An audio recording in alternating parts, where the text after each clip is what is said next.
Bonjour, bonsoir, ça dépend de l'heure à laquelle vous recevrez cette vidéo. Je m'appelle Blanchard Mbanzo, originaire du Congo, Kinshasa, et j'aimerais ici parler de Kinshasa, ok? Le pourquoi du changement que nous voulons, et j'aimerais aussi parler de qui doit nous diriger, et aussi si nous faisons une erreur de choisir les mauvais ou les médiocres, l'impact qu'il aura sur nos vies et notre futur. On restera toujours Kinshasa la poubelle.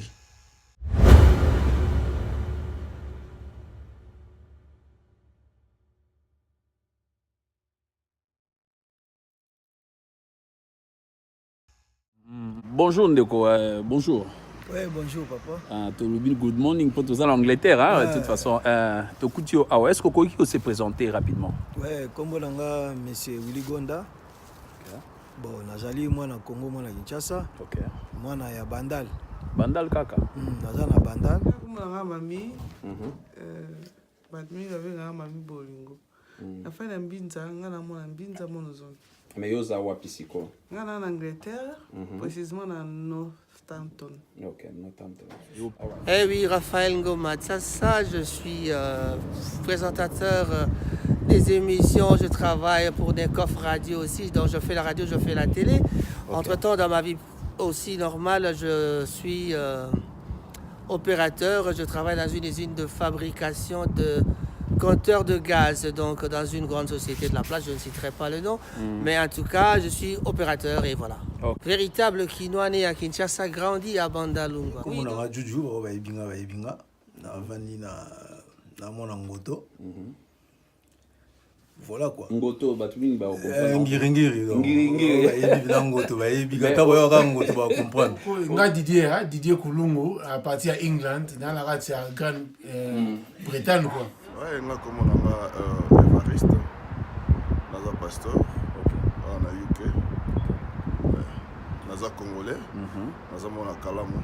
Ah, oza mona Kalamu. Ok. Né et grandi à Kinshasa, oui. Oui, comme on a bon papa Antoine, hein, mais comme on a Makumbi, famille Makumbi. Ok. Na likinois, bon, tu as mboko yo, bon. Ban wa bengsa biso, bon. Na nga mokote tam sale bébé, tout ça ban babia. Moi, tu as un papa ya kovanda ya opema. Ok. Bon, na yana opema, bon, na likinois et ming ba ebinga na Bandal, ming ba ebinga na Mbinza et Ipen. Ok. Et puis na Munga Fula. Ok. Donc un ancien de l'Unibra. Nga kombo na nga Rosine Sukami. Batu musu babenga nga Mazi. Nga naza mona Kinshasa na botama na Lemba. Na fadi pe na Ipen, na camping, na ebite se boye bien dans quartier Sika. Ouais, nga kombo na ngai babengi nga na kombo ya frère Papi. Bamso babenga nga na kombo ya frère Ntimba. Ouais, na fandi na commune ya Kasavubu. Na face ya Matonge, Kasavubu na prince ya Kasavubu.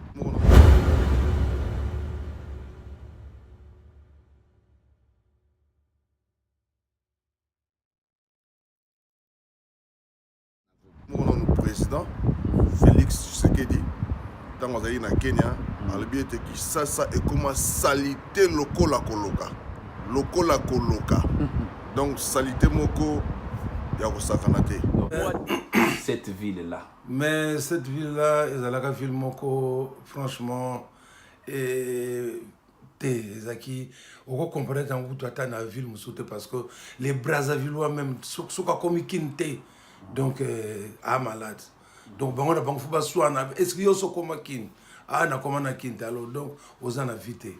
Papa bateau ba Charles de Gaulle te pour ba comment échanger au Charles de Gaulle chef de collège communal, avenue du commerce, je crois. Avenue du commerce. Quelque chose comme ça, c'est avenue du commerce.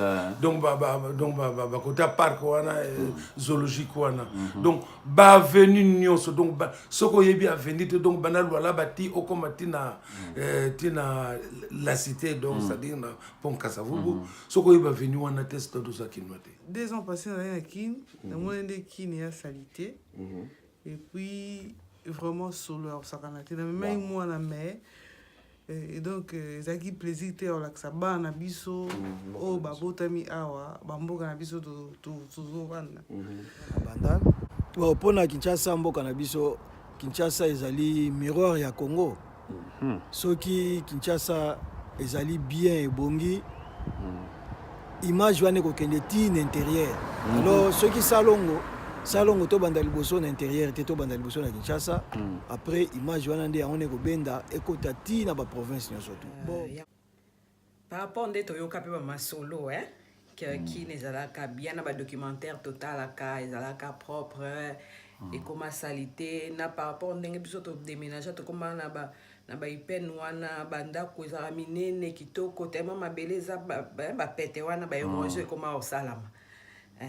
Siko tomona que kin vraiment place mususu ba te kaka pona ba soma ba nini ba terrain ba salaka penda makamongo bien te ba place mususu ba kokai kotonga te quoi moi désordre moko kota ba gouvernement côté ya ba konje salama wana na ebi ba voisin na biso mususu banda kwa minene kenda na ba érosion tozo le la papa boye famille boye ndako na bango kena ba érosion ba déménager ba keboy ba komisu ba locataire tu vois kin onga na ebi yangwana na ba sangusu na okaka na musika mpula bete makasi kutu érosion pusani susu batala mususu nteka ba longwa.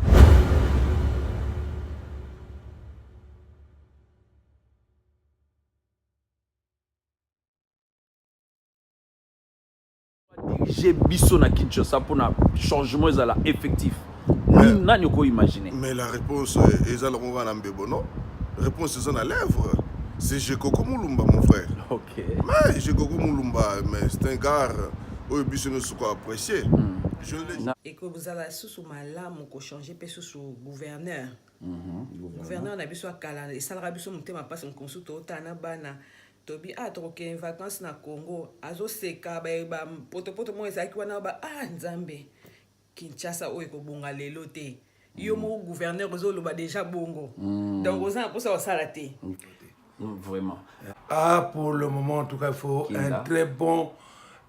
un très bon gouverneur et puis en tout cas faut zaka quinoa azala quinoa moko oyo alandela kaba donc azaka sima bana mida par exemple quoi bana mida après bana mida motoko bon ça kuna kisasa il faisait la après bana mida ou bien famille outi na bana mida ba kinoa penza o ba paka juma banan ba bassin vert ba kebe donc ba kweni so kweni so kisasa zaka ndenge nini udusule obimia bon pona côté ya Kinshasa ebonga il faut tout d'abord tolongo la ba médiocre balongwa liboso na nini na mboka wana c'est-à-dire que pona kin ezo senga bato bazali ba responsable bolongo la biso ba meli bangi obochaki liboso bazo kipe nini oyo salubrité ya mboka te ba éviter centaines des ali primordial na vie ya moto. En tout cas souhait nanga moko tuté ya biso diaspora Angleterre toza ko souhaiter que un Kinois azala gouverneur ya ville ya Kinshasa. On a télé ba candidat bazo ba batie wana dabombole na monaki Jekoko Mulumba biso tozaki na grand frère na biso mo boy na quartier tobaki grand frère azala lo kwa Jekoko nazo kanisa susu la ba yorose bande ko salama ando sama kam lo kwa Jekoko nda sala fana na commune Jekoko limité asara ba pont na ba mbongo na ye siko grand frère on pas ndé ko mobiliser ba jeune garçon donc bref donc nga Jekoko na poni Jekoko parce que yende asala makambu na volonté penda obongisa mboka na mbongo na ye donc Jekoko pour ngeza Jekoko pour ayebi Kinshasa bien aotia pe propriété na ville ya Kinshasa na souhait na biso toza ko soutenir Jekoko Mulumba ayebi nga te nga pe nayebi ye te mais toza ko soutenir ye po azali vrai kinois tomoni ba œuvre ye asali na commune na ye ya Limete nazo préciser na quartier Kingabwa totali muto asali mwa biloko oyo tokoki ko considérer na kata mboka na biso na Kinshasa soki topesi ndeko Jekoko Mulumba chance Jekoko Mulumba lobi ndeko Jekoko Mulumba so topesi ye chance akosala biloko moko ya bien koleka toke nango na maseki te nde tolobaki tolongola ba médiocre tozwa bato ya sérieux topesi chance na ndeko Jekoko Mulumba bo voter ba gouverneur mususu te topesa ye mwa temps muke bokomona miroir ya Kisasa ekopela lisusu. Oui, dans le sondage on parle avec les gens, je crois qu'il y a un nom qui est cité tout le temps, qui revient tout le temps, c'est le jeune Jekoko qui sortait derrière de la prison. On a vu Jekoko Mulumba. Jekoko Mulumba, oui, on l'appelle. Ouais, super. Je crois que c'est Mulumba, Jekoko. Oui, Jekoko Mulumba, oui.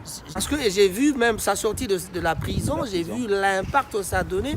Je vois que les clients l'aiment déjà, mais on choisit quelqu'un par rapport à ce qu'il est, ce qu'il peut faire. On pense que lui, avec les idées qu'il a, parce qu'il a déjà parlé avec les gens, on l'a entendu. Donc, voilà, on l'a déjà vu ici à Paris, on a eu l'occasion de parler avec Jekoko.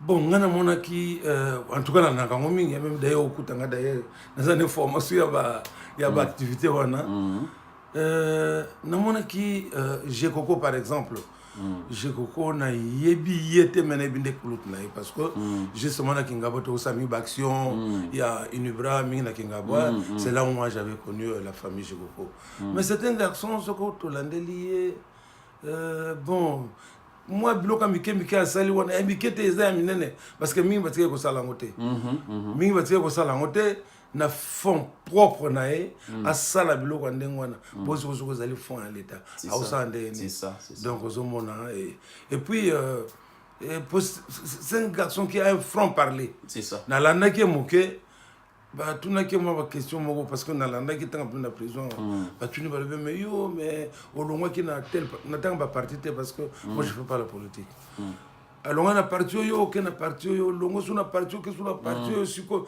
mais non mais son amoni que ça ne va pas ezana oyo ngai naza ko lingela te na ko vanda kuna te c'est ça donc il a été clair il est franc quoi bon le cas par exemple quoi ba gendayage wana azana ngosu besoin te gendayage c'est-à-dire bon ba vie à qui na à gauche à droite wana asasalam na éviter le soko salam le sous oyo les passants sont qui a le bio vimba ça c'est l'équipe quoi et ça soit la mode tu aux hommes ça soit la mode tu si ko bien faut bien relaxer il faut bien musala pena emona ko zong sababa munga parce que natenga na biso zalaki na tongo munganga donc bozo kima un agent il y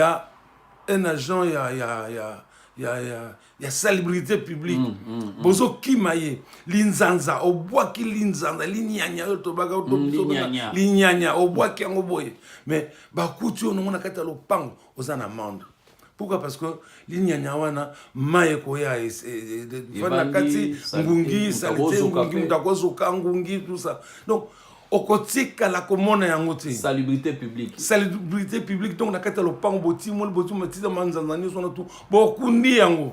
Et puis alors sous nani OVD office de voix comment on appelait ça encore OVD ou ezalaki office de j'ai oublié là voirie quelque chose comme on a dit bon biso zaki batanga ba Jacques Mot biso tango la biso zaki tango ba Jacques Mot voilà zaki ba Jacques Mot ba mituko to mona na poto ekumba kana na kisa ezalaka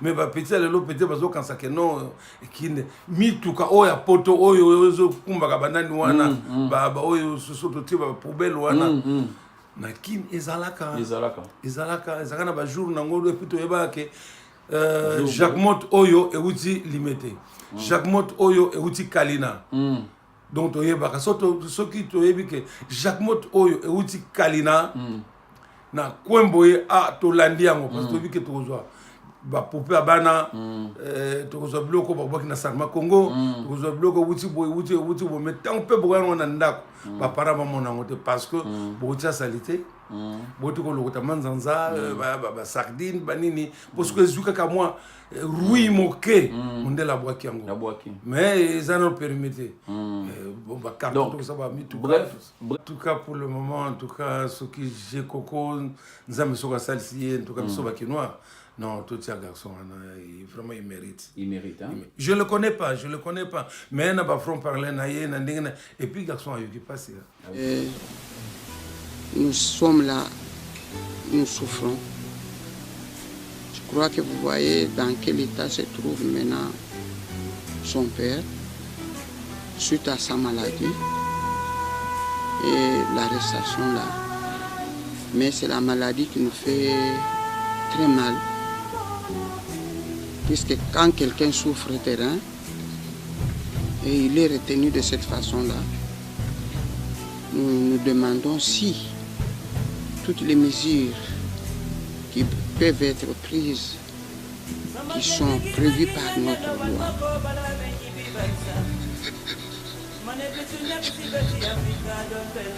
loi, j'imagine difficilement.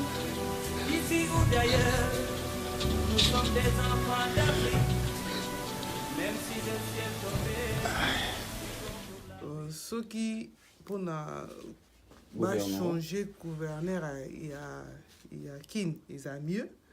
Bacha muto quand même à cause de la balabala peut que ça le soit bandera malam autant que ma bana pe na kin bana pe ba se pe na mboka quoi. OK.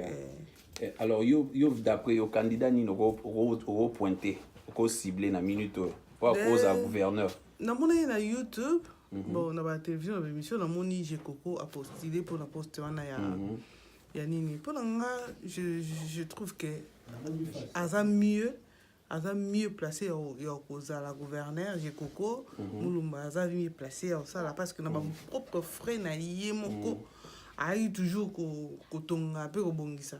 Moi je crois que na ba support ya batunyo surtout ya libanda na ya kati ako kobongisa so ville à Kinshasa. Et puis ya zape bon na ibite so za mona poto mais aya pe poto mingi.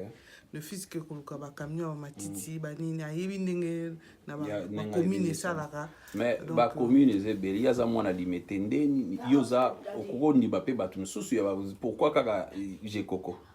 Yoza mutawapi et puis bon pourquoi quand j'ai coco non pour na mulumba ngana muluba ba ba mso pour to ba luba non ezaka que musala oye ako amour na obi na mamba mboka nesi mamba Congo zaka bolingo ya mboka pe ya batu ndio ko salamu otala ka ndenga souffrir nga bana moni na ba YouTube na pratiquement na ba ikala banzim mais na ko mona ndenga souffrir pona mboka donc il mérite au moins il a travaillé parce qu'il a un souci non c'est ça. Super, merci beaucoup. Ouais, pour le gouvernement ça que muto akozala la place wana do conscience ezala quoi. OK.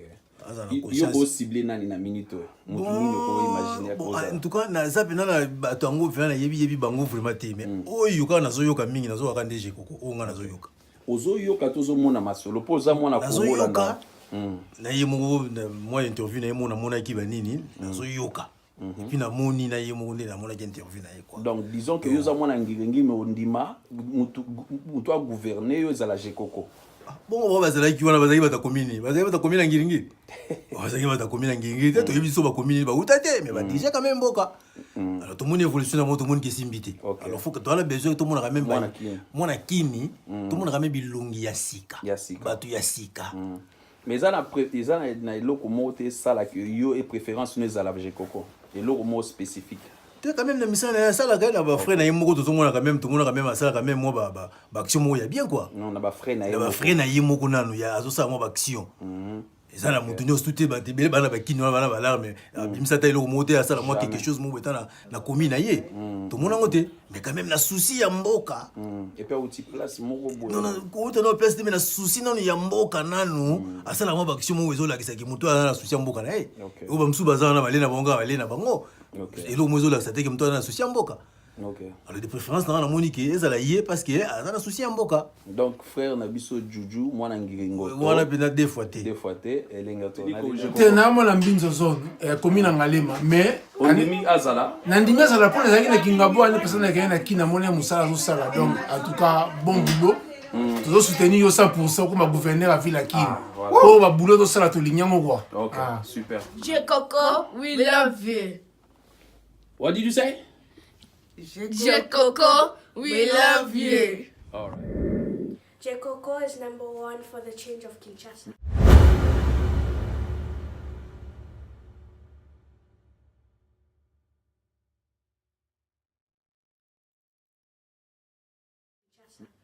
Notre ville est par terre et nous avons besoin de reconstruire notre ville. Et pour la reconstruire, nous avons besoin de bons leaders. Ceux-là qui aiment la patrie, ceux-là qui aiment leur ville. Je dirais, je n'ai pas voulu le dire comme si ça venait de moi. J'ai essayé de parcourir les villes, les gens qui vivent encore à Kinshasa. La raison ou le fondement J-Coco, je parle de J-Coco là, et j'ai remarqué, après avoir fait investigation, puis mes études et tout qu'on sort, et j'ai remarqué, je ne parle pas de moi, je parle d'un frère à moi qui s'appelle J-Coco. Il a prouvé, que vous le vouliez ou pas, il a prouvé. C'est même pas parce que on est en train de vouloir quelque chose sans intérêt. Il a prouvé qu'il aimait sa ville. De la même façon que les autres ont aimé leur ville, J-Coco a aimé sa ville. Il n'y a pas à discuter sur cela. J-Coco a pris de sa poche. Il a pris en charge sa population. Il a pris, et aujourd'hui, J-Coco aime Kinshasa. J-Coco connaît le coin de Kinshasa, le coin et le recoin de Kinshasa. Quelle est la ville qui peut échapper à J-Coco? Je ne parle pas des villageois, moi je ne suis pas du genre tribaliste, des gens qui viennent pour nous diriger. Puisque souvent on dit, ah non, écoute, nous sommes... les Kinois, déjà, on capable de Libanda, non, c'est des bêtises. Moi, je dis toujours que c'est des bêtises. C'est vrai. Mais les nôtres sont là, aujourd'hui. Parce que pour bien diriger une maison, il dit, tu dois connaître tout le coin et recoin de cette maison. Vous vous rappelez que les États-Unis ont échoué dans leur guerre contre le Vietnam. Parce que les Vietnamiens connaissaient bien, ils ont utilisé le moyen de bord pour lutter contre l'invasion étrangère. Et ils ont fait échec à la plus grande armée de cette époque-là. Parce qu'ils connaissaient le coin et le recoin. La saleté, c'est un ennemi. La saleté, la poubelle, c'est l'ennemi de l'évolution de notre pays. Et pour un bon changement, nous avons besoin de bons leaders. Parce que la bonne leaderance déterminera l'avenir ou quel serait l'avenir de notre ville.